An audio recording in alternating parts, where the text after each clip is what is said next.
My name is Martin Calloway. I'm a 42-year-old former radio technician, a Vietnam veteran, and to be honest, just a guy trying to figure out what's left of his life. After my divorce, I thought maybe this trip could help me reconnect with my kids. Kevin, my 17-year-old son, doesn't talk to me much anymore. And Lizzie, my 15-year-old daughter, seems more interested in ghosts and tape recorders than her old man. But I figured a week in the woods might give us the space we need to fix things, or at least try. We were headed to a place called Black Hollow Campground, deep in the Pine Barrens of New Jersey. It was supposed to be a quiet spot, no tourists, no noise, just trees and fresh air. The campground had been abandoned for years, but I heard it was still open for anyone willing to rough it. That sounded perfect to me. The drive there was long and awkward. Kevin had his headphones on the whole time, staring out the window like he couldn't wait for this trip to be over. Lizzie sat in the back with Rusty, our old German shepherd. She kept fiddling with her tape recorder, testing it out by recording random things like Rusty's panting or the hum of the RV engine. We finally arrived late in the afternoon. The campground was eerie. There were no other cars or campers around, which was strange since it was summer and peak camping season. The place looked like it hadn't been touched in decades. Overgrown grass, broken picnic tables, and an old sign hanging crookedly that read "Head Welcome to Black Hollow." Asterisk. I parked our beat-up 1968 Winnebago Brave near what used to be a fire pit. As I stepped out and stretched my legs, I noticed how quiet it was. Too quiet. The kind of quiet that makes your ears ring because there's nothing else to hear. Even the birds seemed to avoid this place. Creepy, Lizzie said, as she stepped out with her tape recorder in hand. This place feels haunted. It's not haunted, I replied with a chuckle, though I couldn't shake the uneasy feeling creeping up my spine. It's just old. Kevin didn't say anything. He just grabbed his backpack and wandered off toward the RV without looking at me. As we started setting up camp, Lizzie found an old rusted horseshoe near the fire. "Look at this," she said excitedly. "Maybe it's from one of those campers who went missing here in the 50s. Missing?" Kevin finally spoke up, looking at her like she'd lost her mind. "Yeah," she said, matter-of-factly. "I read about it before we came here. A bunch of people disappeared from this campground back in the day. They never found them." "Lizzie," I said firmly, "can we not talk about creepy stuff? Let's just enjoy being outside for once." She rolled her eyes but didn't argue. Later that evening, as we sat around the fire roasting marshmallows or trying to, Kevin burned his, Lizzie decided to test her tape recorder again. She hit record and pointed it toward us. "Say something," she said. Kevin groaned. "Why?" "Because I want to see if it picks up anything weird," she replied. I sighed but played along. "Testing, testing," I said into the microphone. Rusty barked as if on cue. Lizzie stopped recording and rewound the tape to listen back. At first, everything sounded normal. My voice, Rusty's bark, but then there was something else. Faint whispers in the background. "What's that?" Lizzie asked, her eyes wide. "It's probably just static," I said quickly, though my stomach tightened into knots. That night, after everyone had gone to bed in the RV, I stayed up for a while listening to an old radio I'd brought along. It was one of those vintage ones, heavy and reliable, but as I tuned through stations looking for some music or news, all I got was static, until suddenly there wasn't. A voice crackled through the speaker. "Help, trapped, can't get out." I froze. The voice cut off as quickly as it had come on. My hands were shaking as I turned off the radio and stared out into the darkness beyond our RV windows. For a moment, I thought I saw something move between the trees. Something tall with long limbs, but when I blinked, it was gone. I told myself it was just my imagination playing tricks on me, but deep down I knew better. The next morning, I woke up early. The air was damp, and a thin layer of fog clung to the ground like a blanket. Rusty was sitting by the RV door, staring out into the trees. His ears were perked up, and he was growling softly. It wasn't like him to act that way. Rusty was usually calm unless there was something bothering him. "What's wrong, boy?" I asked, scratching behind his ears. He didn't take his eyes off the forest. I stepped outside to stretch and take a look around. That's when I saw them.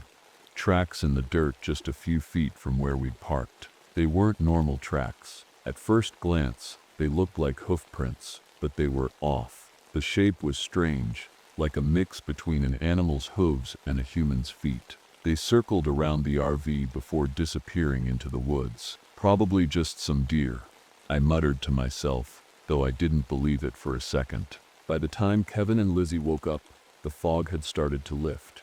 Lizzie immediately grabbed her tape recorder and wandered off to explore while Kevin sat on a log scrolling through his Walkman cassette player like it was the only thing keeping him sane.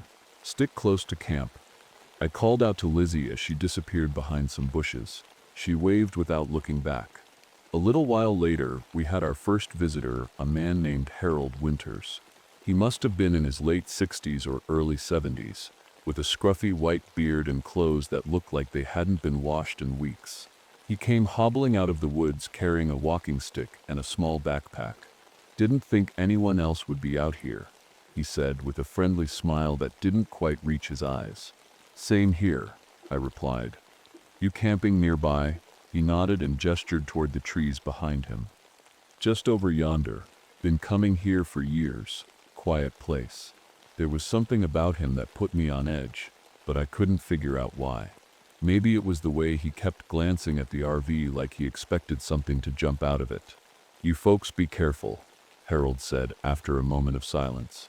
"This place, it's not like other campgrounds." "What do you mean?" Lizzie asked as she reappeared from the bushes, her tape recorder in hand. Harold hesitated before answering. "Let's just say, keep your lights on after dark." With that cryptic warning, he turned and shuffled back into the woods without another word. Lizzie looked at me with wide eyes. "See, I told you this place is haunted." "It's not haunted," I said firmly, though Harold's words were still rattling around in my head. That afternoon, Kevin decided to go for a walk on his own.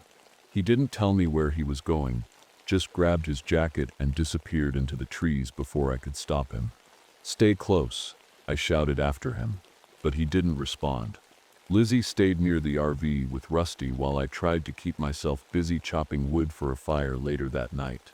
The hours dragged by, and Kevin still hadn't come back. Just as I was about to go looking for him, he stumbled out of the woods looking pale as a ghost. "Where have you been?" I demanded. He didn't answer right away. His hands were shaking as he clutched his jacket tightly around himself. I saw Mom," he finally said in a shaky voice. I froze. "What are you talking about?" "She was standing there," he continued, pointing back toward the trees. "She looked just like she used to before she got sick." "Kevin," I said slowly, trying to keep my voice calm, "your mom's gone." "I know that," he snapped, "but it was her. She called my name. She smiled at me." I didn't know what to say. Kevin wasn't the type to make up stories like this, but there was no way what he saw could have been real. That night, things got even stranger. As we sat around the fire eating dinner, Lizzie decided to play back one of her recordings from earlier in the day. At first it was just normal sounds, birds chirping, leaves rustling, but then came something else. Whispers. They were faint but unmistakable, soft voices speaking words we couldn't understand. "What is that?" Lizzie asked, her voice barely above a whisper herself. "I don't know," I admitted, my stomach twisting into knots again. Later that night, after everyone had gone to bed, I stayed up listening to the radio again. It wasn't long before the static returned, followed by more voices, fragments of sentences that made no sense. "Lost so cold. Don't leave us." I turned off the radio and stared out into the darkness once more. This time, I knew what I saw wasn't my imagination. A shadow moved between the trees again, tall and thin with limbs that seemed too long for its body. Rusty growled low in his throat from where he lay by my feet. Something was out there, watching us. The next morning, I woke up to the sound of Rusty barking. It wasn't his usual bark. It was sharp and frantic, the kind that made my heart race. I jumped out of bed and opened the RV door. Rusty was standing outside, his fur bristling as he growled at something in the woods. "What is it, boy?" I asked, but he didn't take his eyes off the trees. Lizzie and Kevin came out behind me, rubbing their eyes. "What's going on?" Kevin asked. I don't know, I said, scanning the forest. The sun was just starting to rise, casting long shadows across the ground. Everything looked normal, but it didn't feel normal. That's when we noticed Harold's campsite. It wasn't far from ours, just a few hundred yards through the trees, but something was wrong. His RV door was wide open, hanging off its hinges like it had been ripped apart. There were deep scratches on the side of the RV, and a trail of blood led from the door into the woods. Oh my God, Lizzie whispered. Stay here, I said firmly. I'll check it out. No way, Kevin said quickly. You're not going alone. I didn't argue. The three of us walked cautiously toward Harold's RV, with Rusty staying close by my side. Inside it was a mess, papers scattered everywhere, furniture overturned, and more blood splattered across the floor. Lizzie picked up one of the papers and gasped. Look at this, she said, holding it out to me. It was an old newspaper article about the disappearances at Black Hollow Campground in the 1950s. The headline read, "Time Mysterious Vanishings Leave Authorities Baffled, **. Beside it was a photo of a group of campers smiling around a fire, the same fire pit we'd parked near. Kevin found Harold's journal on the table and flipped through it. He was looking for his brother, he said quietly. His brother went missing here years ago. The journal was filled with notes about strange sightings in the woods, shadows moving between trees, whispers in the night, and tracks that didn't belong to any known animal. One page caught my attention. Thighs, Besh, the devil isn't just folklore, it's real. It feeds on fear, on pain, on families.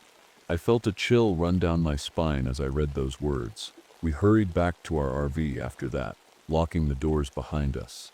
Rusty refused to leave my side, growling every time he heard a noise outside. Lizzie rewound one of her tapes to listen back again, but this time it didn't play normally. It started playing backward. What's happening? She asked nervously. The reversed audio wasn't just static or garbled noise. It was clear words, join us in the pines, *. Kevin looked at me with wide eyes. Dad, what's going on? I don't know, I admitted, though deep down I had a sinking feeling that whatever Harold had written about in his journal was true. As night fell, things got worse. The lights in our RV started flickering on and off like something was messing with them. The radio turned itself on again, blaring static before cutting to another voice. Don't fight it, you can't escape. Rusty barked furiously at the radio before jumping onto my lap like he was trying to protect me from something unseen. Turn it off, Kevin shouted. I did, but even after I unplugged it completely, I could still hear faint whispers coming from the speakers. Lizzie sat by the window with her tape recorder clutched tightly in her hands. It's watching us, she said softly. What is? Kevin asked. She pointed out into the darkness beyond our RV windows. At first, I didn't see anything, but then I did. A pair of glowing red eyes stared back at us from between the trees. I didn't sleep that night. None of us did. The glowing red eyes stayed in the same spot for hours, just watching us through the trees. Every time I thought they were gone, I'd catch a glimpse of them again, faint but unmistakable. Rusty wouldn't stop growling. He paced back and forth near the door like he was ready to attack whatever was out there. Lizzie sat curled up on the couch with her tape recorder in her lap, rewinding and playing her tapes over and over again. Kevin stayed by the window, staring out into the darkness with a look on his face I'd never seen before. Fear mixed with something else, maybe anger. By morning, the eyes were gone, but the tension in the RV was thick enough to choke on. None of us talked much as we ate breakfast. Even Rusty refused to eat. I think we should leave, Kevin said suddenly. I looked up from my coffee. We can't just leave. Why not? He snapped. This place is messed up. You saw those eyes last night. You heard those voices. Why are we still here? Because, I started to say but stopped. Truthfully, I didn't have a good reason. Maybe it was pride. Maybe I didn't want to admit that I'd brought my kids to a place that wasn't safe. Or maybe it was something deeper, something keeping us here. Lizzie spoke up quietly. I don't think it'll let us leave. What are you talking about? Kevin asked. She hesitated before answering. I think it wants us here. Her words sent a chill down my spine. Later that day, as we tried to figure out what to do next, we noticed something strange. The RV had been moved. It wasn't parked near the fire pit anymore. It was deeper in the woods, surrounded by trees that hadn't been there before. "How is that possible?" Kevin asked, his voice shaking. "I don't know," I admitted. We decided to try driving out of the campground, but every path we took led us right back to where we started. It didn't matter which direction we went. The RV always ended up in the same spot. "It's like we're trapped," Lizzie said softly. As night fell again, things got worse. The whispers grew louder, no longer faint or distant but clear and close, like they were coming from inside the RV itself. Rusty barked furiously at nothing, while Lizzie's tape recorder started playing on its own. Kevin stormed out after an argument with me about what to do next. "I'm not staying here," he shouted as he disappeared into the woods. "Kevin," I called after him, but he didn't answer. Lizzie and I grabbed flashlights and ran after him, calling his name over and over again. The forest seemed darker than it should have been. Our flashlights barely lit up more than a few feet ahead of us. "Kevin," Lizzie shouted desperately. That's when we heard it, his voice calling back to us from somewhere deep in the woods. "Help me." We ran toward the sound, but it kept moving, first ahead of us, then behind us, then off to the side, like it was coming from everywhere at once. "Dad," Kevin screamed again. I froze in my tracks as Lizzie grabbed my arm tightly. "It's not him," she whispered. "What are you talking about?" I asked. She shook her head frantically. "It's not him. It's something else." I didn't want to believe her, but deep down, I knew she was right. When we finally made it back to the RV hours later, exhausted and terrified, Kevin wasn't there, but his jacket was. It was snagged on a branch near the door like he'd left it behind on purpose, or like something had taken him. Inside the RV, things had changed again. Strange symbols covered the walls and ceiling, drawn in some kind of oily black substance that smelled like burnt metal. Lizzie stared at them with wide eyes while Rusty whimpered softly by my side. "What does this mean?" she asked quietly. "I don't know," I said honestly, but whatever it meant, it wasn't good. The RV felt colder that night, like the air itself had turned against us. I couldn't stop staring at those symbols smeared across the walls. They didn't make sense. Jagged lines and spirals that seemed to twist the longer I looked at them. Rusty sat by the door, his head low, letting out soft, uneasy whines. Lizzie was curled up on the couch, hugging her knees to her chest. She hadn't said a word since we got back. Kevin was still out there. My son, my boy, was somewhere in those woods, and I didn't know if he was alive or something worse. "We have to find him," I said finally, breaking the silence. Lizzie looked up at me, her face pale. "Dad, what if he's gone?" I shook my head firmly. "He's not gone.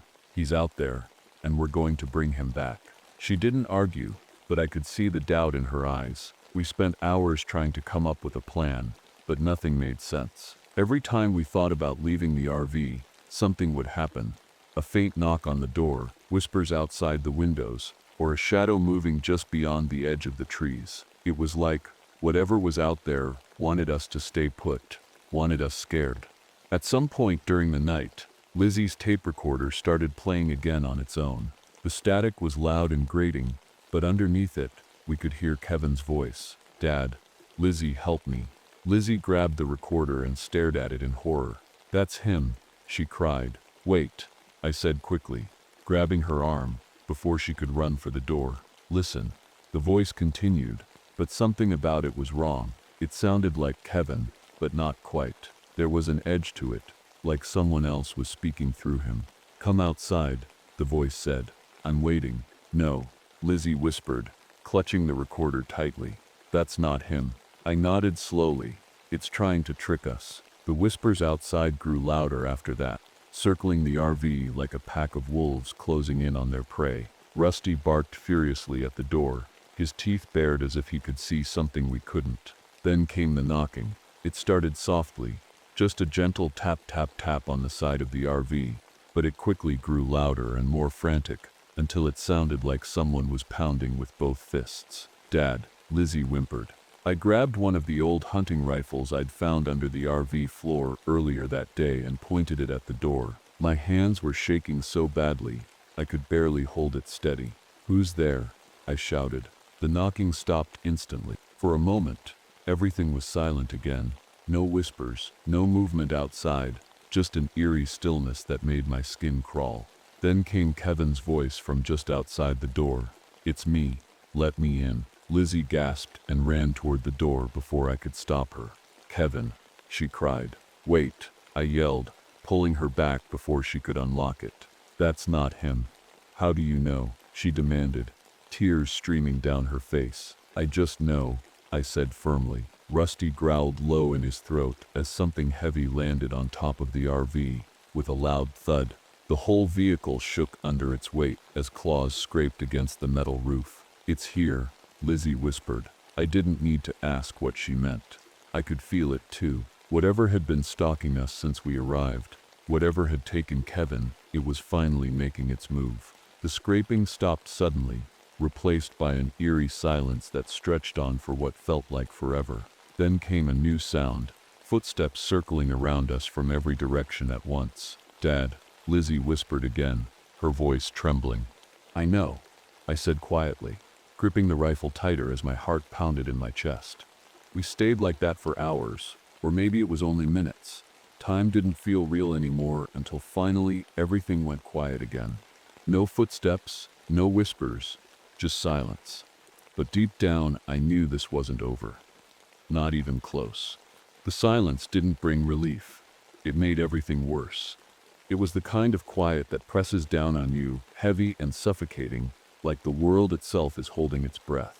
Lizzie sat next to me, clutching her tape recorder like it was the only thing keeping her grounded. Rusty lay by the door, his ears perked up and his eyes fixed on the shadows outside. I couldn't stop thinking about Kevin. Was he still alive? Was he hurt? Or was he something else now? I shook the thought away before it could take root. I had to believe he was okay. I had to. Lizzie broke the silence first. "Dad, I think it's feeding on us." I turned to look at her, confused. "What do you mean?" She hesitated, staring down at her tape recorder as if it held all the answers. "It's not just trying to scare us. It's using us. Feeding on how we feel. The fear, the anger, the sadness. It's getting stronger because of us." I wanted to argue, but deep down I knew she was right. Ever since we'd arrived, it felt like something was digging into our minds, pulling out our worst memories and twisting them into something worse. Lizzie continued, her voice trembling.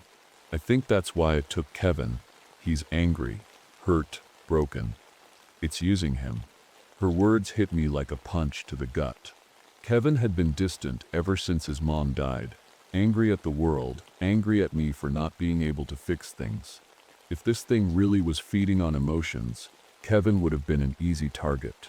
"We have to stop it," I said firmly. "How?" Lizzie asked. I didn't have an answer, not yet, but Harold's journal came to mind.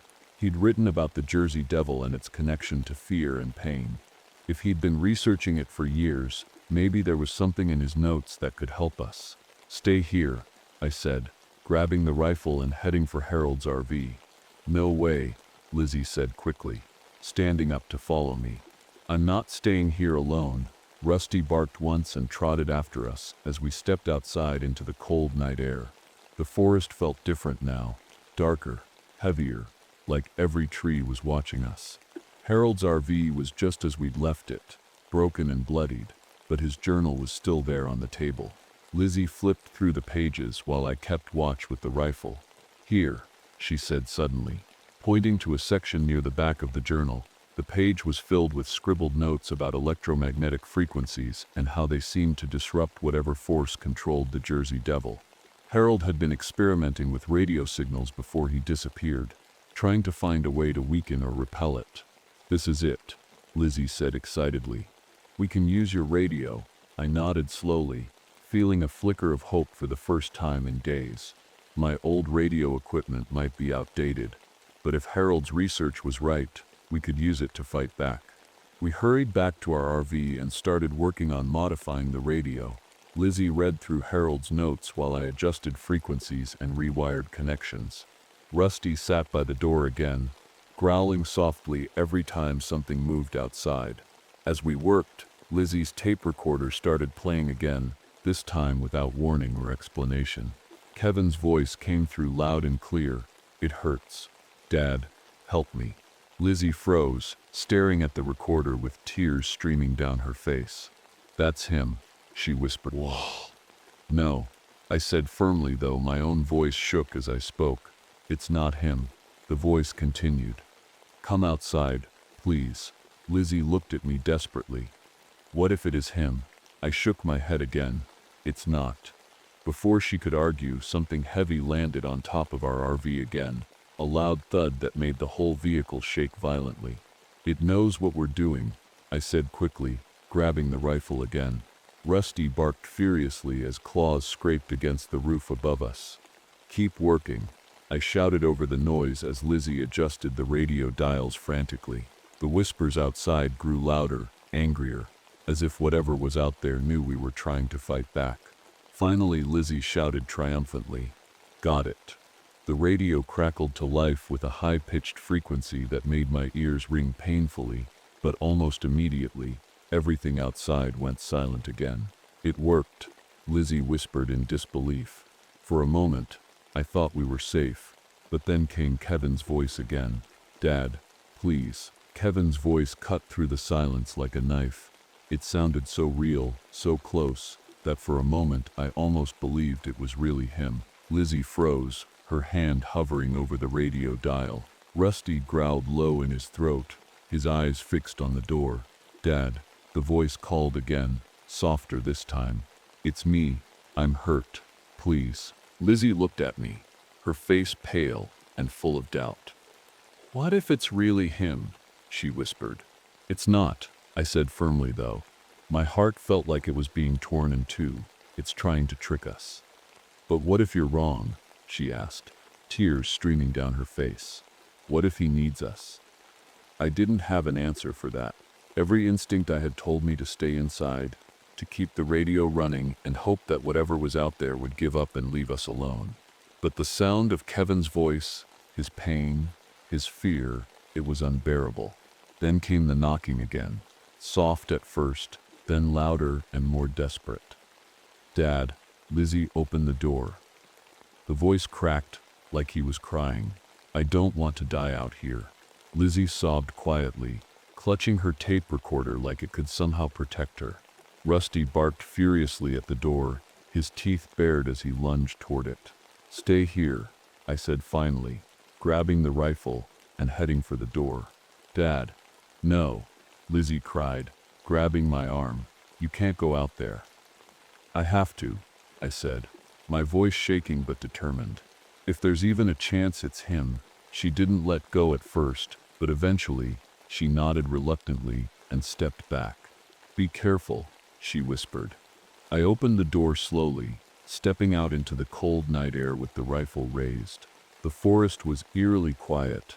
No whispers, no footsteps, just stillness. But then I saw him.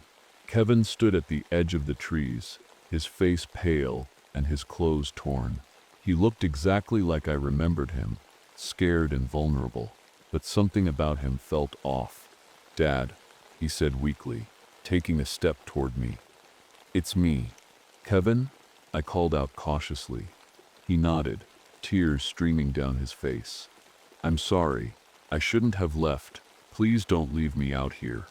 My heart ached as I lowered the rifle slightly. It looked like him. It sounded like him. But deep down, I knew something wasn't right. "Come closer," I said carefully. He hesitated for a moment before taking another step forward, and that's when I saw it. His shadow wasn't his own. It stretched unnaturally behind him, long and twisted like some kind of monstrous creature with wings and antlers. My blood ran cold as I raised the rifle again. "You're not my son," I said firmly. The thing wearing Kevin's face stopped moving and tilted its head to one side, studying me with an expression that didn't belong to him. "No," it said finally, its voice shifting into something deeper and more guttural, "but he is mine now." Before I could react, it lunged toward me with inhuman speed. I fired the rifle blindly, the sound echoing through the forest as Rusty charged out of the RV barking wildly. "Dad!" Lizzie screamed from inside as she scrambled to adjust the radio frequency again. The creature recoiled slightly as the high-pitched tone blared through the air, but it didn't stop. It only seemed angrier now. Its body twisted and contorted as it shed Kevin's appearance entirely, revealing its true form: elongated limbs, leathery wings that stretched wide behind it, and a skull-like head crowned with antlers that glinted in the moonlight. Rusty lunged at it without hesitation, sinking his teeth into one of its legs as it let out an ear-piercing screech. The creature swiped at him with one massive claw, sending him flying into a nearby tree with a sickening thud. "No!" Lizzie cried as she ran out of the RV toward Rusty. "Get back inside!" I shouted as I fired another shot at the creature, hitting it square in the chest. It staggered backward but didn't fall. It was too strong for that. Lizzie ignored me completely as she knelt beside Rusty's limp body, sobbing uncontrollably. The creature turned its attention toward her now, its glowing red eyes narrowing as it prepared to strike. Without thinking, I charged forward with everything I had left in me. The rifle was useless now. I used it like a club instead, swinging wildly at the creature as it screeched and clawed at me. "Lizzie!" I shouted over my shoulder. "Get back inside! Now!" She hesitated for a moment before finally nodding and running back toward the RV. The radio frequency blared louder than ever now, causing the creature to writhe in pain as black smoke began pouring from its body like steam escaping from a boiling pot. But even weakened as it wasn't done yet.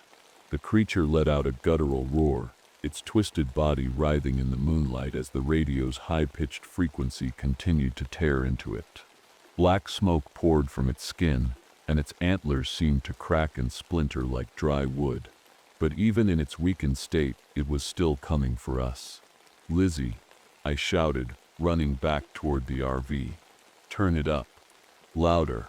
Inside, Lizzie frantically adjusted the dials on the radio, her hands shaking so badly she almost dropped the knobs. The sound grew louder, piercing through the air like a blade. The creature stumbled and clawed at its own head, screeching in agony, but it didn't stop. Rusty lay motionless near the tree where he'd been thrown. I wanted to run to him to check if he was still alive, but there was no time. The creature's glowing red eyes locked onto me again, filled with rage and hunger. "Dad!"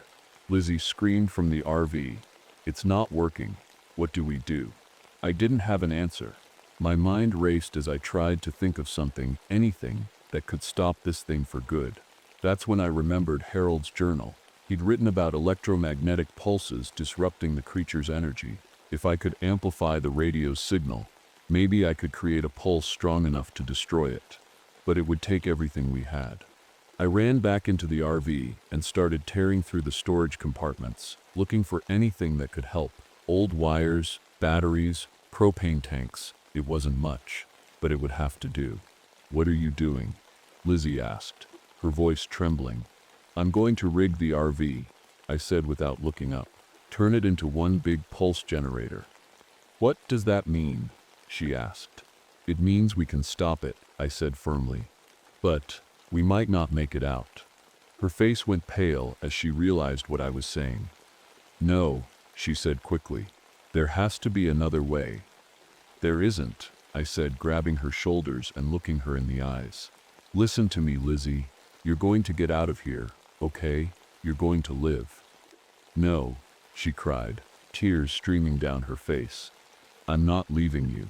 You have to," I said firmly. "You're the only one who can finish this if I fail." She shook her head violently, but there was no time to argue.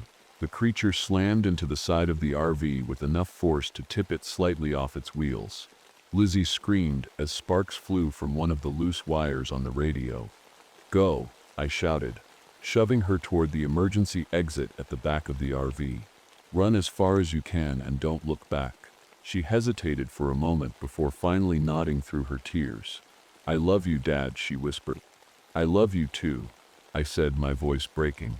She climbed out of the RV, just as the creature tore through the front door with a deafening roar.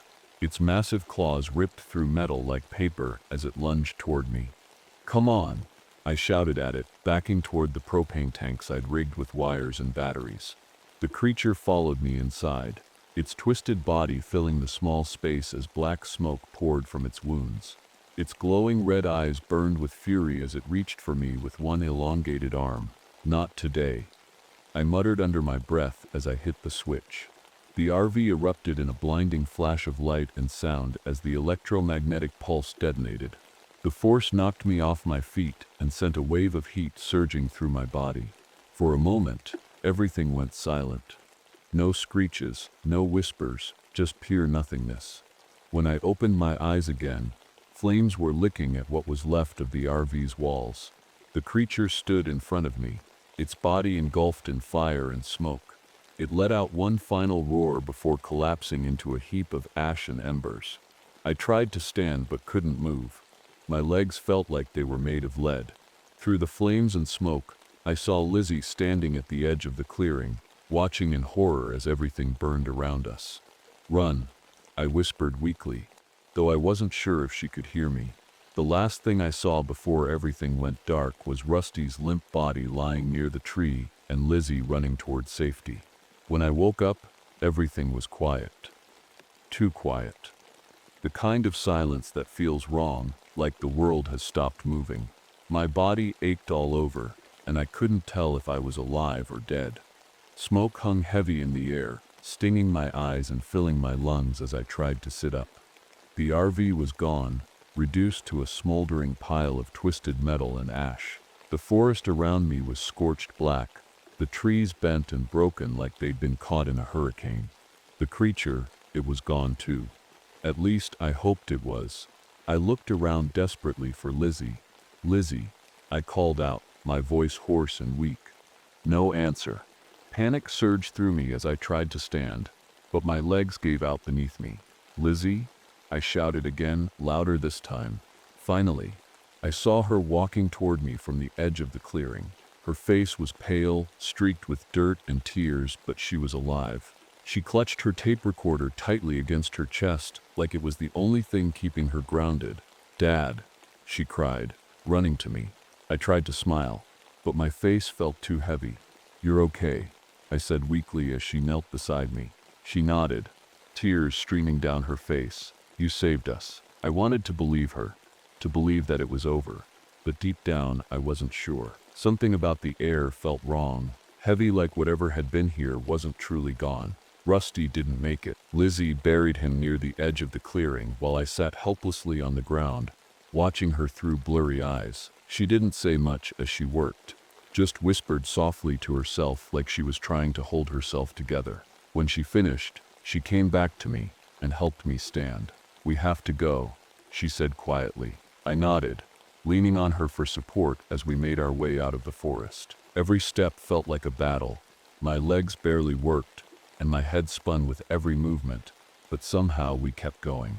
We found a highway after what felt like hours of walking. A passing car stopped to help us. A young couple who looked at us like we were ghosts. They called the police and stayed with us until help arrived. The official explanation for what happened was simple. A propane explosion caused a wildfire that destroyed part of the forest. They didn't ask too many questions about why we were there or what we'd seen, and honestly, I didn't want to tell them. Lizzie stayed quiet during the entire ride to the hospital. She held onto her tape recorder like it was a lifeline, rewinding and playing back snippets of audio over and over again. Most of it was static now, except for one part. It was my voice, clearer than anything else on the tape. Ifigio, *, Lizzie never talked much about what happened after that night. Not to me, not to anyone else, but I could see how it changed her. She grew up faster than she should have had to, carrying a weight that no one else could understand. As for me, well, I never went back to the woods again. The nightmares were bad enough without seeing those trees again in real life. But Lizzie did go back, years later when she was older and braver than I ever could have been.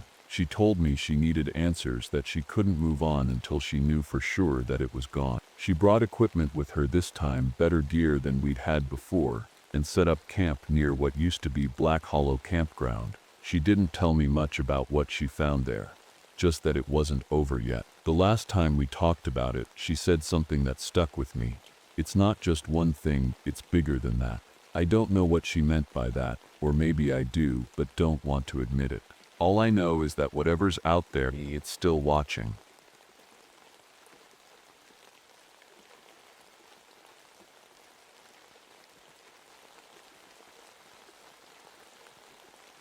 My name is Franklin Donovan, but everyone calls me Frank.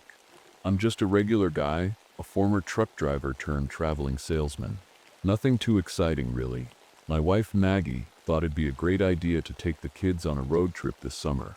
You know, the Great American Road Trip, as she called it, Route 66, the Mojave Desert, roadside attractions, the whole deal.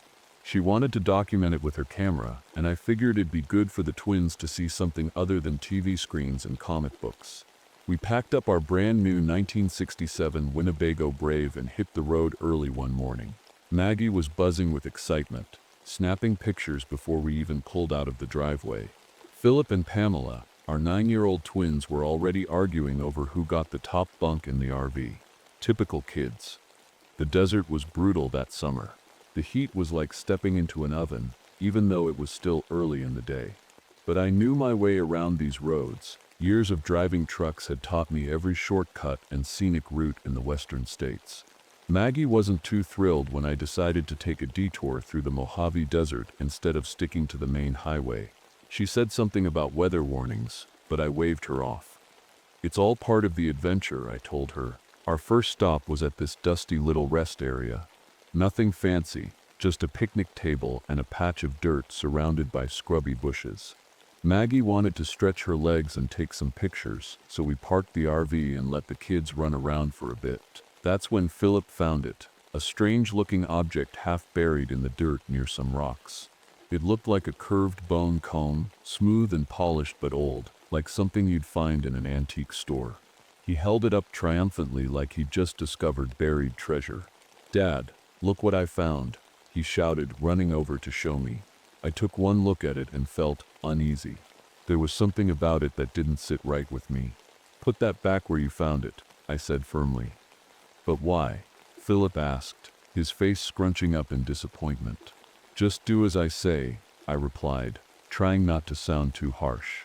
He grumbled but tossed it back into the dirt before running off with Pamela to explore more. Maggie called me over to help her with her camera. It was acting up again, and that's when we saw her, an older woman standing near the gas station across from the rest area.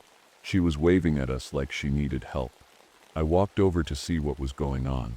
Her car had broken down, a beat-up old sedan that looked like it hadn't been serviced in years, and she asked if we could give her a ride to the next town. "Sure thing," I said without thinking twice. Maggie gave me a look like she wasn't too sure about this, but I figured it was the right thing to do. The woman introduced herself as Judith Morales, 67 years old, traveling alone, and climbed into the RV with us. Judith seemed nice enough at first, polite, quiet, but there was something about her that felt off. Maybe it was how she kept staring at Philip and Pamela like she knew them somehow. Or maybe it was how she seemed perfectly fine in this blistering heat, while the rest of us were sweating buckets. That night, after we'd parked at a small campground for dinner and rest, Maggie started developing some Polaroids she'd taken during the day. She loved instant photos, said they captured moments better than anything else. "Frank," she whispered suddenly, holding up one of the pictures she'd taken of Judith earlier that day. "Does this look strange to you?" I leaned over to take a look, and my stomach dropped. In the photo, Judith looked blurry, almost transparent, like she wasn't fully there. I laughed nervously, trying to brush it off. "Must be your camera acting up again." But Maggie didn't laugh back. The next morning, I woke up feeling groggy. The heat hadn't let up, even at night, and the RV felt like a sauna.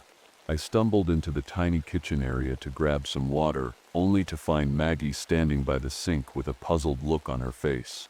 "The water tank's empty," she said, holding up an open faucet. "Not a single drop came out." "That's impossible," I replied, rubbing my eyes. "I filled it up before we left." "Well, it's bone dry now," she said, her voice low, "and we haven't even used that much." I didn't have an explanation. Maybe there was a leak somewhere? I decided to check it out later and told Maggie we'd refill at the next gas station. She didn't say anything, but I could tell she wasn't happy. Judith was already awake and sitting at the small dining table, sipping coffee like she didn't have a care in the world. She smiled at me when I walked by, but it didn't feel warm, it felt hollow. I couldn't put my finger on it, but something about her just didn't sit right with me. After breakfast, Judith suggested we take a detour to see some hidden gem she claimed wasn't on any maps. She said it was an old ghost town just off Route 66, one of those places people abandoned years ago when the highway rerouted traffic elsewhere. The kids were excited about the idea, and Maggie reluctantly agreed after some convincing. We pulled into the ghost town around noon. The place was eerie, rows of crumbling buildings, rusted-out cars, and not a single soul in sight. The sun beat down mercilessly, making everything shimmer in the heat. Judith seemed oddly comfortable here, walking ahead of us like she knew exactly where to go. "How do you know about this place?" Maggie asked her as we followed behind. "Oh, I've been here before," Judith said casually, her voice calm but distant. "A long time ago." I glanced at Maggie and she gave me a look that said, asterisk. "This is weird, asterisk." I nodded back in agreement. The kids ran off to explore one of the old buildings while Maggie snapped pictures of the decaying storefronts. I stayed close to Judith, keeping an eye on her. Something about this whole situation felt wrong, like we shouldn't be here. "Frank." Pamela's voice suddenly rang out from one of the buildings. "Come look at this." I hurried over and found her and Philip standing by an old well in what used to be the town square. The wooden cover had rotted away, leaving the dark hole exposed. "Don't go near that," I warned them immediately. "It's dangerous." "But there's something shiny down there," Philip said, pointing into the darkness.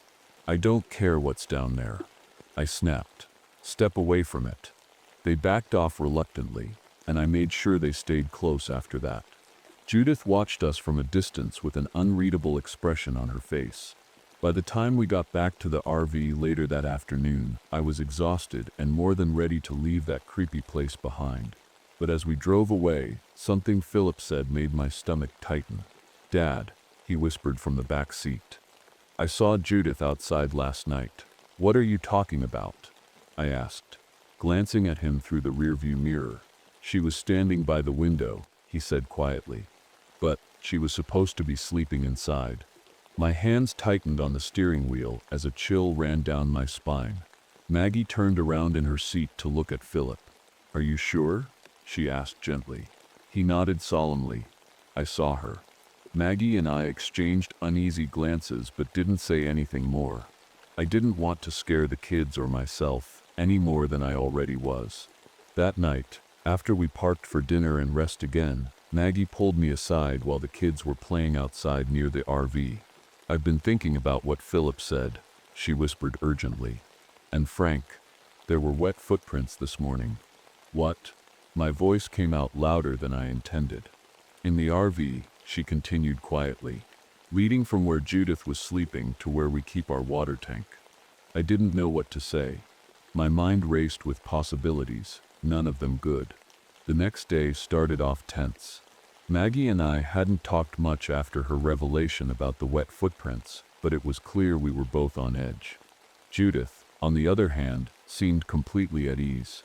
She hummed softly to herself as she sipped her coffee, like she didn't have a care in the world. The kids were their usual curious selves, oblivious to the growing unease between Maggie and me. As we drove deeper into the desert, the RV suddenly sputtered and came to a stop. I cursed under my breath and pulled over to the side of the road. We were miles from the nearest town, surrounded by nothing but sand and rocks. "What's wrong?" Maggie asked, leaning over my shoulder. "Probably just overheated," I muttered. Though I wasn't entirely sure. "I'll take a look." I stepped outside into the blistering heat and popped the hood. The engine was hot, too hot, and there was a strange smell like something had burned. As I poked around, I noticed something odd, a slimy, translucent residue smeared across part of the engine. It looked almost like shed skin. What the hell? I whispered to myself, wiping my hand on my pants. Before I could think too much about it, I heard Maggie calling from inside the RV. Frank, Judith's taking the kids. I slammed the hood shut and ran back inside. Judith was leading Philip and Pamela toward a dried-up riverbed a short distance away. Where are you going? I shouted after her. Oh, just exploring, she called back over her shoulder. The kids wanted to stretch their legs. Maggie grabbed her camera and followed them out, muttering something about not trusting Judith alone with the twins. I stayed behind to keep working on the engine, though my hands were shaking now. About an hour later, Maggie returned with a pale face and trembling hands. She didn't say anything at first, just went straight to her camera bag and started developing photos. What's going on? I asked, stepping inside. She didn't answer right away. Instead, she held up one of the Polaroids she'd just developed. It showed Judith walking with Philip and Pamela, but her arm, it wasn't normal. It looked stretched out, unnaturally long and thin, like rubber being pulled too far. Maggie. My voice trailed off as I stared at the photo. There's more, she said quietly, flipping through a few other pictures. In each one, Judith looked less human. Her features blurred or distorted in ways that didn't make sense. I felt a wave of nausea wash over me. What is she? I whispered. Maggie shook her head. I don't know, but we need to get away from her. Just then, Judith appeared at the door of the RV with a smile that didn't reach her eyes. Everything all right in here? She asked sweetly. Maggie quickly hid the photos behind her back. Fine, she said stiffly. Judith's eyes lingered on Maggie for a moment before shifting to me. The kids are thirsty, she said calmly. Do we have any more water? I swallowed hard and shook my head. Not until we refill. Her smile faltered for just a second. A tiny crack in her otherwise perfect mask, but it was enough to send chills down my spine. That night, as we huddled inside the RV with all the doors locked, a dust storm rolled in. The wind howled outside like some kind of wild animal, shaking the RV violently. The kids were asleep in their bunks, but Maggie and I stayed up too scared to close our eyes. Around midnight, there was a loud thud against the side of the RV. Maggie grabbed my arm tightly as we both froze in place. Did you hear that? She whispered. I nodded silently and reached for the flashlight by my side. Slowly I crept toward the window and peeked out into the storm. At first, all I could see was swirling sand and darkness, but then something moved, a shadowy figure standing just outside. It was Judith. But there was something wrong with her face. It wasn't hers anymore. It was shifting, rippling like water disturbed by a stone. Her eyes glowed faintly in the darkness as she pressed her hands against the window pane. Maggie. My voice cracked as I backed away from the window. Judith's voice came from outside, soft but clear despite the storm raging around us. Let me in. Judith's voice sent chills down my spine. It wasn't just the words, it was the way she said them. Calm. Too calm. Like she already knew we wouldn't open the door. Maggie grabbed my arm, her grip tight enough to hurt. Frank, she whispered, her voice trembling. What do we do? I didn't have an answer. My mind raced as I stood frozen in place, staring at the shadowy figure outside the window. The storm howled louder, shaking the RV like it was trying to rip it apart. Let me in, Judith said again, her voice louder this time. It's cold out here. Cold. In this heat? That's when I knew, whatever Judith was, she wasn't human. I stepped back from the window and motioned for Maggie to stay quiet. We don't open that door, I whispered firmly. No matter what. Judith's shadow moved closer, her face pressing against the glass. But it wasn't her face anymore. It was shifting, melting, like wax under a flame. Her eyes flickered between human and something else. Something wrong. Frank, Maggie whispered urgently, pulling me toward the back of the RV. The kids. My heart sank as I realized the twins were still asleep in their bunks, completely unaware of what was happening. We hurried to their side and shook them awake as quietly as we could. Philip, Pamela, I whispered, trying to keep my voice steady. Wake up, now. Pamela stirred first, rubbing her eyes groggily. What's going on? She mumbled. Maggie said softly, brushing her hair back. We need to stay quiet. Philip sat up next, looking confused but alert. Is it the storm? He asked. I nodded quickly, not wanting to scare them more than necessary. Yeah, something like that.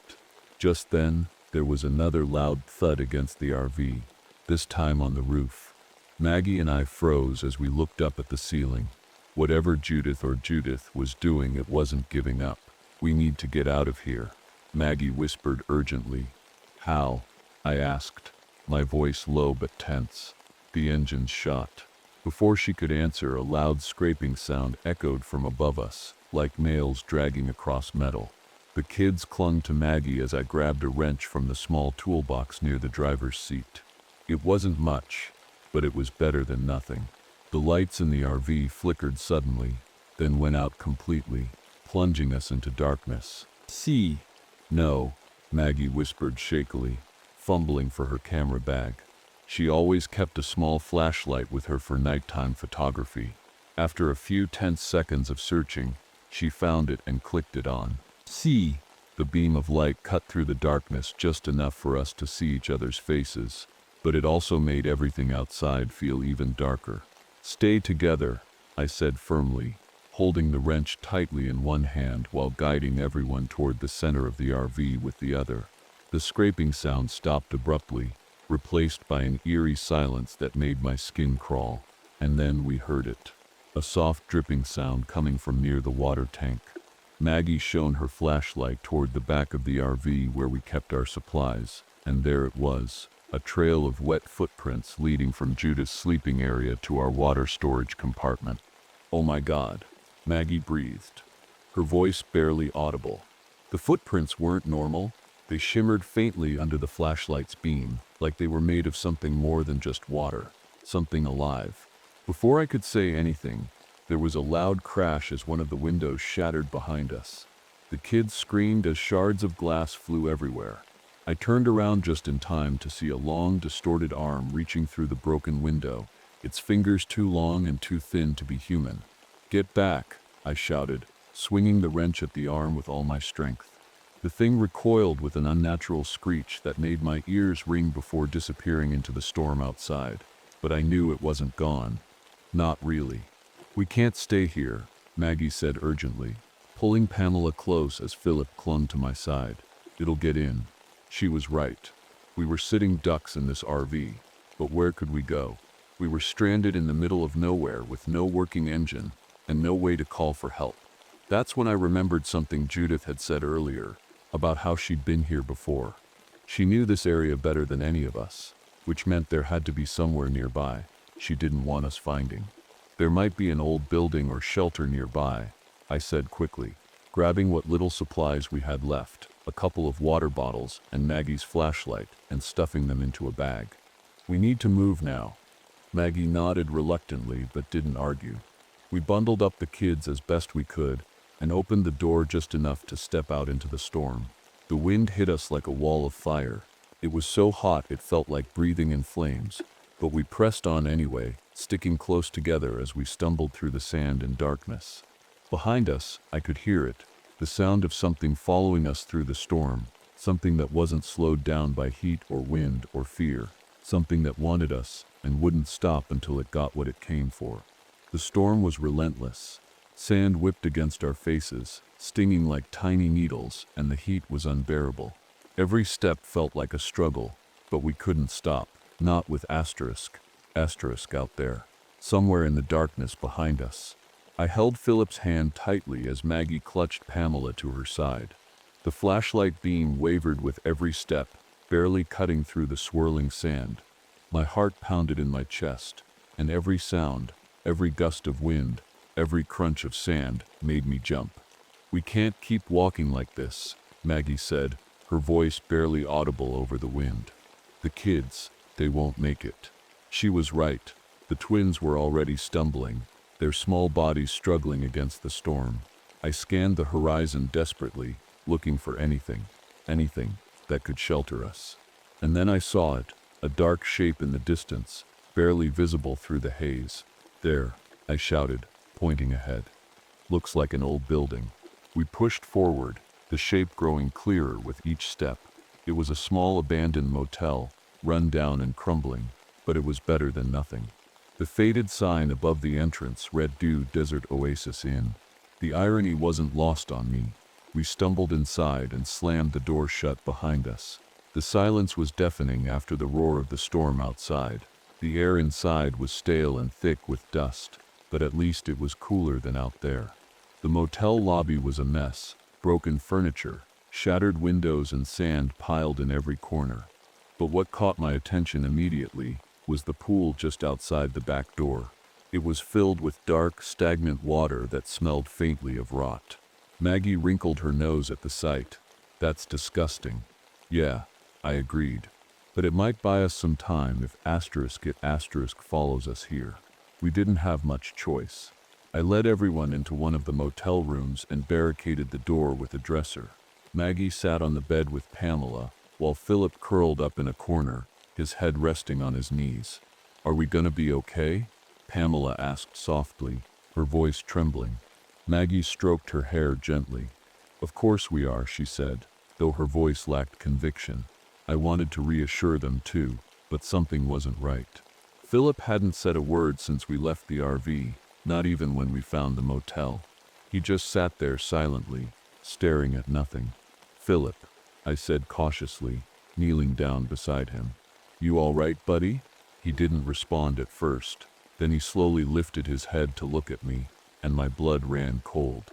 His eyes, they weren't his anymore. They were darker somehow, almost black around the edges.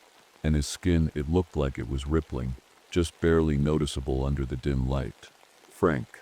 Maggie's voice was shaky as she noticed it too. I backed away slowly, my heart pounding in my chest. "Philip," I said again, trying to keep my voice calm. "When did this start? Do you feel sick?" He blinked at me once, twice, and then smiled. A wide, unnatural smile that didn't belong on my son's face. Before I could react, he lunged at me with a strength that no 9-year-old should have had.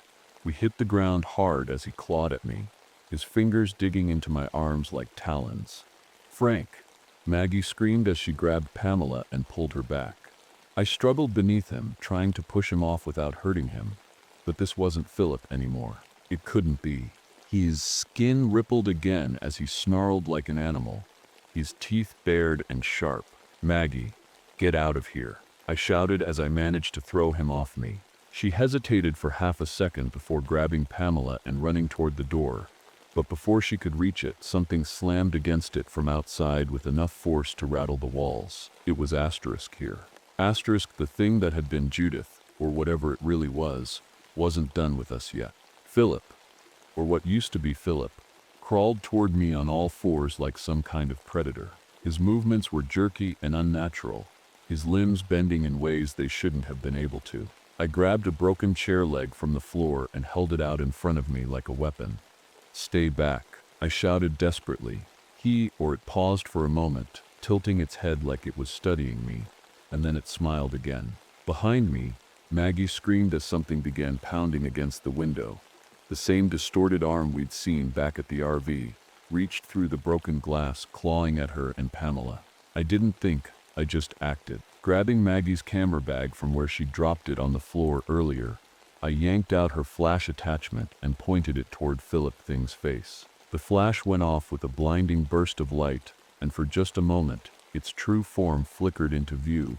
Translucent skin stretched thin over something dark and writhing beneath it. It let out an ear-piercing screech before collapsing onto its side like a puppet whose strings had been cut. But I knew this wasn't over. Not yet. "Maggie." The pool," I shouted as I grabbed Pamela's hand and pulled her toward the back door leading outside. "What? Why?" Maggie asked frantically as she followed behind me. "It needs water," I yelled over my shoulder. "We can trap it there." We burst out the back door into the open air, the storm still raging around us. The stagnant pool sat in the middle of the motel courtyard, its dark water rippling slightly from the wind. It smelled awful, like something had been rotting in there for years, but I didn't care. If this thing needed water to survive, we could use that against it. Maggie held Pamela close as I scanned the area for anything we could use. The pounding at the motel door behind us grew louder, and I knew it wouldn't hold much longer. Whatever was left of Philip, or the thing pretending to be him, was still inside, along with Judith's distorted form. They were coming. Maggie, I said urgently, pointing to a pile of old furniture near the pool. Help me grab that stuff. She hesitated for a moment, her eyes darting between me and the motel door. Frank, what if it's too late? It's not, I said firmly, though my voice shook. We have to try. She nodded reluctantly and handed Pamela a flashlight before running over to help me drag broken chairs and tables toward the pool. We worked quickly, piling everything around the edges like a makeshift barricade. What's the plan? Maggie asked breathlessly as we finished. I glanced at her, then at Pamela, who was watching us with wide, terrified eyes. We lure it into the pool, I said, and then we burn it. Maggie's face paled. Burn it? How? I reached into my bag and pulled out a small container of gasoline I'd grabbed from the RV earlier. It wasn't much, but it would have to do. This, I said simply. Before Maggie could respond, there was a loud crash as the motel door finally gave way. Judith, or what used to be Judith, emerged first. Her body twisted and stretched unnaturally. Her skin rippled like water under moonlight, and her glowing eyes locked onto us immediately. Behind her came Philip, or rather the thing pretending to be him. Its movements were jerky and unnatural as it crawled toward us on all fours, snarling like an animal. Pamela, stay behind me, Maggie shouted as she grabbed her camera and pointed it at them. The flash went off again, briefly revealing their true forms. Translucent skin stretched tight over dark, writhing shapes that seemed almost liquid. They screeched loudly at the light but didn't stop moving. Come on, I shouted, waving my arms to get their attention as I backed toward the pool. You want water? Here it is. Judith's distorted form lunged forward first, moving faster than I expected. Or it ignored. Maggie's camera flashes entirely now, focused solely on me. Philip Thing followed close behind, its twisted limbs bending unnaturally as it crawled across the ground. I reached the edge of the pool just as Judith lunged at me again, and this time I jumped aside at the last second. Her body hit the water with a sickening splash, sending waves rippling outward. Philip Thing hesitated for a moment before following her in, its movements jerky but determined. The water churned violently as they thrashed around inside, their distorted forms barely visible beneath the surface. Now, I shouted to Maggie as I opened the gasoline container and poured it into the pool. She grabbed Pamela and pulled her back as far as possible, while I fumbled with a lighter from my pocket. My hands were shaking so badly I almost dropped it, but finally I managed to strike a flame. The fire caught instantly, spreading across the surface of the pool in seconds. The creatures inside let out ear-piercing screeches that made my ears ring as they thrashed wildly against the flames. For a moment, I thought we'd done it, that we'd finally stopped them. But then, something moved behind us. I turned just in time to see another figure emerging from the shadows near the motel, a perfect copy of Maggie. It looked just like her, same face, same clothes, but its movements were wrong. Too smooth, too perfect.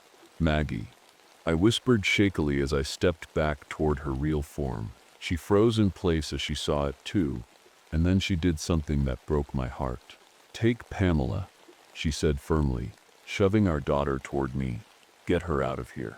What? No, I shouted desperately. We can still... No, she interrupted sharply, tears streaming down her face. It won't stop unless someone holds it back. Before I could argue further, she grabbed her camera and ran straight toward her duplicate without hesitation. Maggie.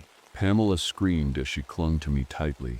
I tried to follow, but by then it was too late. Maggie tackled her duplicate into the flames surrounding the pool, just as Judith Thing and Philip Thing began dissolving beneath its surface. The fire roared higher as both Maggies disappeared into its depths, The real one holding onto her copy with all her strength until neither could be seen anymore. I stood frozen in place for what felt like an eternity before finally grabbing Pamela and running away from that cursed motel as fast as I could. I don't remember much about how we got out of there. My legs moved on their own, carrying Pamela and me away from the burning pool, away from the motel, away from everything. The storm was still raging, but I didn't care. All I knew was that Maggie was gone, and I had to keep Pamela safe. "Daddy." Pamela whimpered, her voice muffled against my chest as I carried her. "Where's Mommy?" I couldn't answer. My throat felt tight, and my chest ached like someone had driven a knife into it. How could I explain to a 9-year-old that her mother had just sacrificed herself to save us? That she'd face something no one should ever have to face? She's protecting us.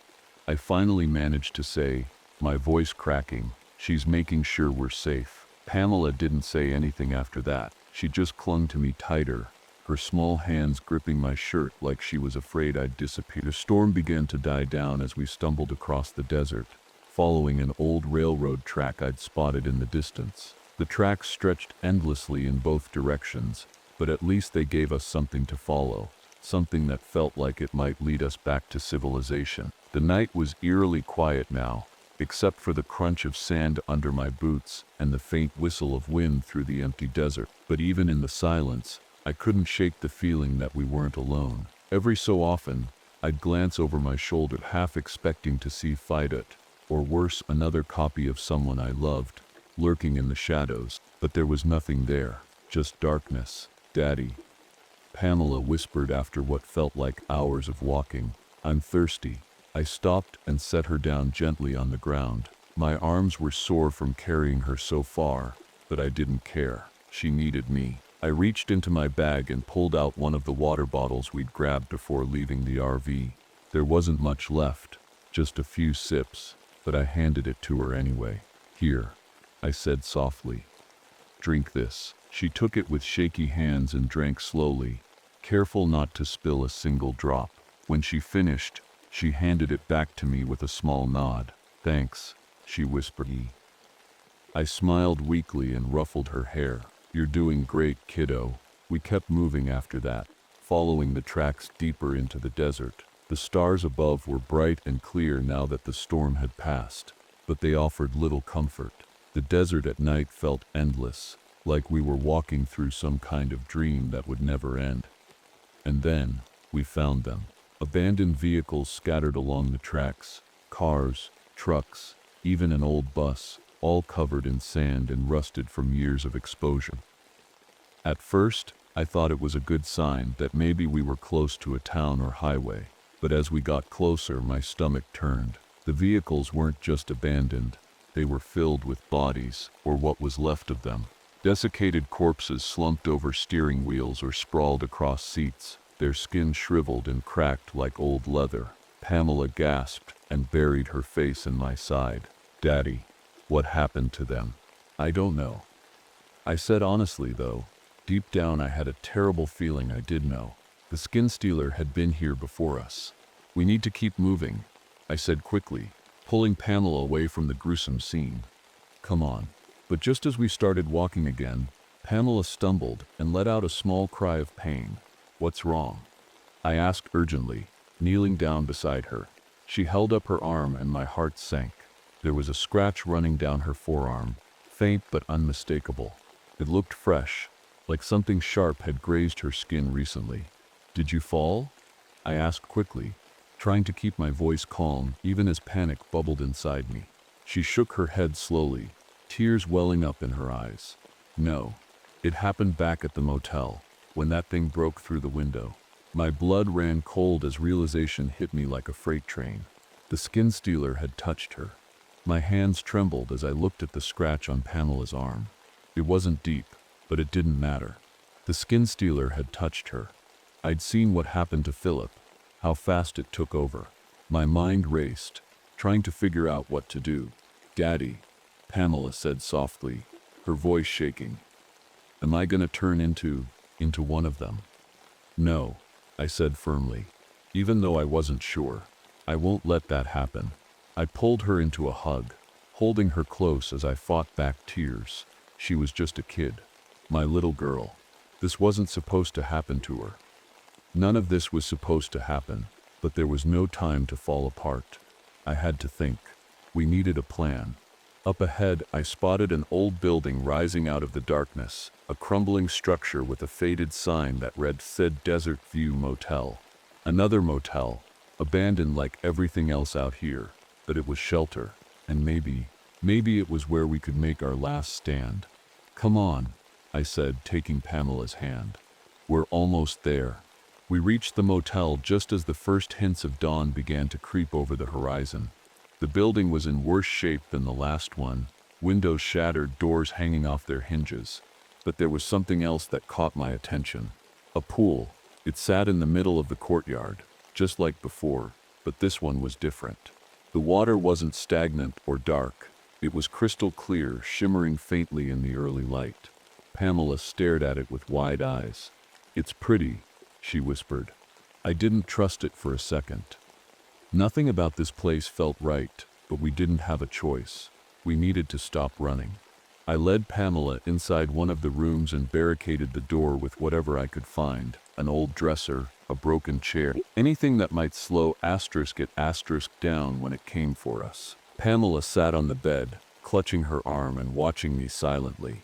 "How do you feel?" I asked, kneeling down beside her. She shrugged weakly. "Tired and thirsty." The word sent a chill through me. Thirsty. That's how it started with Philip. My stomach twisted as I realized how little time we had left. "Listen to me," I said softly, taking her hands in mine. "No matter what happens, you stay here, okay? Don't open the door for anyone." Her eyes filled with tears. "But what about you?" "I'll be back," I promised, even though I wasn't sure if I could keep that promise. "I just need to set up something outside." She nodded reluctantly, and I kissed her forehead before stepping out into the courtyard. The pool glimmered in the morning light, almost invitingly, but I knew better than to trust it. If this thing needed water to survive, then this pool would be its final resting place. I grabbed the small can of gasoline from my bag and poured it carefully around the edges of the pool, creating a ring of fuel that would ignite easily when the time came. Then I took Maggie's camera, the only thing of hers I had left, and set it up on a nearby table with the flash ready to go. As I worked, I felt it again, that creeping sensation that we weren't alone anymore. And then, there it was. Judith, or what used to be Judith, stood at the edge of the courtyard, her body still rippling and shifting unnaturally in the dim light. Behind her came Philip Thing, crawling on all fours like some kind of nightmare creature. But they weren't alone this time. Pamela's voice called out from behind me, not from inside the room where I'd left her, but from somewhere outside. "Daddy," she cried desperately. I spun around and saw her standing near the pool, but it wasn't really her. It couldn't be. The real Pamela was still inside, wasn't she? "Daddy," she said again, tears streaming down her face as she held out her arms toward me. "Help me." My heart twisted painfully as I stared at her, or asterisk it. Asterisk. It looked so much like my little girl that for a moment I almost believed it was real. But then Maggie's words echoed in my mind. "Betty, it won't stop unless someone holds it back." Asterisk. I clenched my fists and turned back toward Judith Thing and Philip Thing as they advanced slowly toward me. "You want water?" I shouted at them, my voice shaking but strong enough to carry across the courtyard. "Come and get it."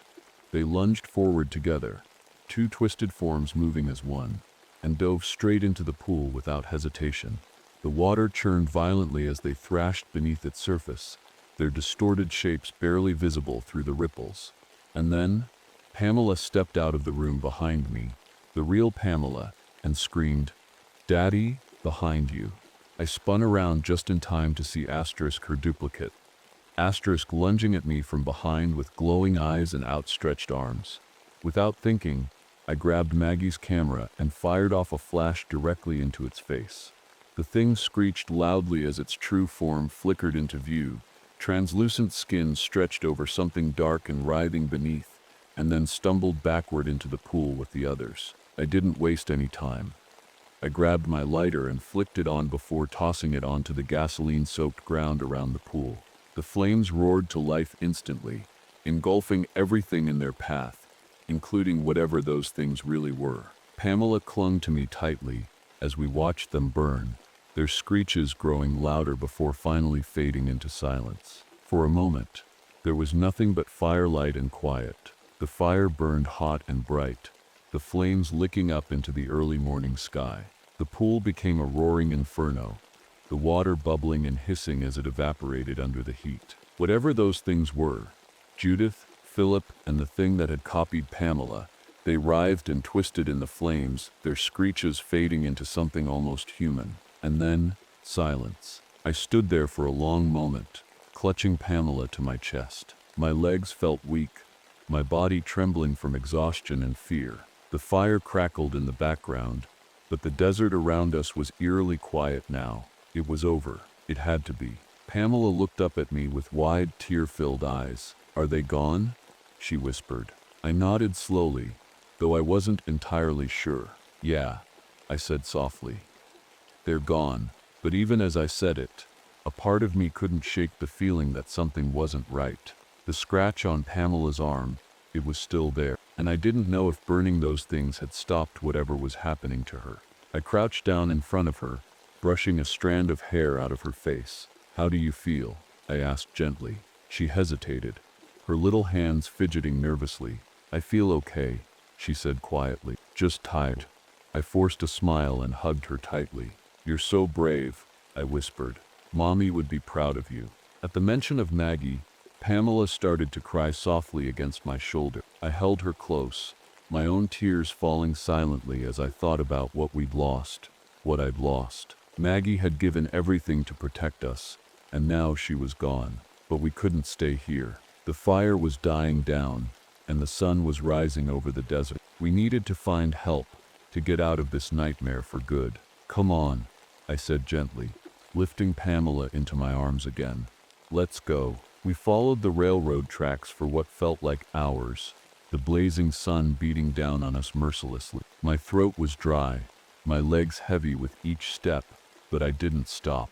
Not until we saw it, a small gas station in the distance. Relief washed over me as we stumbled toward it, my heart pounding with hope for the first time in days. A man stood outside by one of the pumps, a middle-aged guy in a cowboy hat, who looked up in surprise as we approached. "Hey there," he called out, jogging toward us. "You folks okay?" I opened my mouth to answer, but couldn't find the words. Instead, I just nodded weakly and collapsed onto the ground with Pamela still in my arms. When I woke up, we were inside the gas station's small office. The man, whose name was Carl, had given us water and food while he called for help.